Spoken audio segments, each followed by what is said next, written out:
మిత్రులారా, అందరికీ నమస్కారం. మీకోసం మరో మంచి వార్త తీసుకొచ్చాను. అదేంటంటే వక్ఫ్ సవరణ బిల్లు 2025. నిన్న లోక్సభలో సుదీర్ఘ చర్చ అనంతరం వక్ఫ్ సవరణ బిల్లు ఆమోదించబడింది. ఈరోజు రాజ్యసభలో చర్చకు వచ్చింది. ఈ సమయంలో రాజ్యసభలో బిల్లుపై చర్చ జరుగుతున్నది. లోక్సభలో బిల్లుకు అనుకూలంగా 288, వ్యతిరేకంగా 232 ఓట్లు వచ్చాయి. ప్రతిపక్షాల అభ్యంతరాలు 56 ఓట్ల తేడాతో వీగిపోయాయి. నిన్న అర్ధరాత్రి వరకు విమర్శ ప్రతి విమర్శలతో లోక్సభ దద్దరిల్లింది. మాటల యుద్ధమే జరుగుతున్నట్లు అనిపించింది. అధికార బీజేపీ, విపక్ష పార్టీలు ఒకరిపై మరి ఒకరు తీవ్రస్థాయిలో ధ్వజమెత్తుకున్నారు.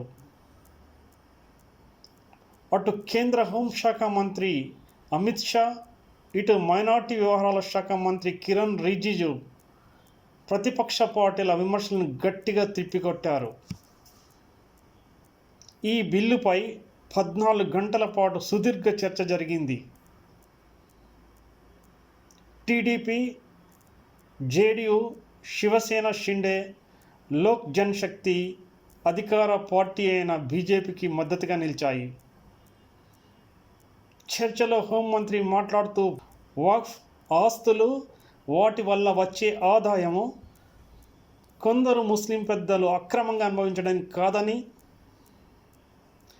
పేద ముస్లింల సంక్షేమం కోసం ఉపయోగపడాలని, అదే విద్య, వైద్యం, నైపుణ్యం అభివృద్ధికి ఉపయోగించాలని చెప్పారు.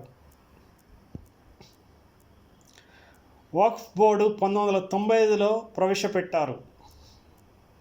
అప్పటి నుండి వక్ఫ్ బోర్డు పేరిట ఆస్తుల దుర్వినియోగం జరుగుతుంది. కొన్ని లక్షల ఎకరాల భూములను వక్ఫ్ భూములుగా ప్రకటించుకున్నారు. హిందూ దేవాలయాల భూములను సైతం వక్ఫ్ భూములుగా ప్రకటించుకున్నారు. అయితే వక్ఫ్ సవరణ బిల్లును కొందరు ముస్లింలు వ్యతిరేకిస్తున్నారు. దీనికి వారు 5 కారణాలు చూపిస్తున్నారు. మొదటిది, వక్ఫ్ బోర్డులలో ముస్లిమేతర సభ్యులు చేరిక వల్ల మైనారిటీ సంస్థలకు రాజ్యాంగ రక్షణను ఉల్లంఘిస్తుందని ప్రత్యర్థులు వాదిస్తున్నారు. రెండవది, వివాదాస్పద వక్ఫ్ ఆస్తుల యాజమాన్యాన్ని నిర్ణయించే అధికారాన్ని జిల్లా కలెక్టర్కు ఇవ్వకూడదని వాదిస్తున్నారు. మూడవది, ఆస్తుల రిజిస్ట్రేషన్కు కొత్త నిబంధనలు పెట్టకూడదని వాదిస్తున్నారు. నాలుగవది, అధికారాలు కలెక్టర్లకు మారిపోవడంతో భూ ఆక్రమణలకు అవకాశాలు ఉంటాయని వాదిస్తున్నారు. ఐదవది, ముస్లిం సమాజంలో మత, ధార్మిక ప్రయోజనాల కోసం ఉద్దేశించిన వక్ఫ్ ఆస్తుల విషయంలో ప్రభుత్వం జోక్యం ఉండకూడదని వాదిస్తున్నారు.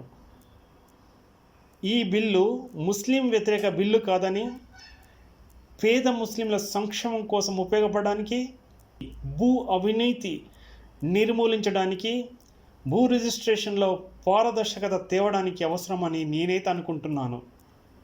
మిత్రులారా, మీరేమంటారు?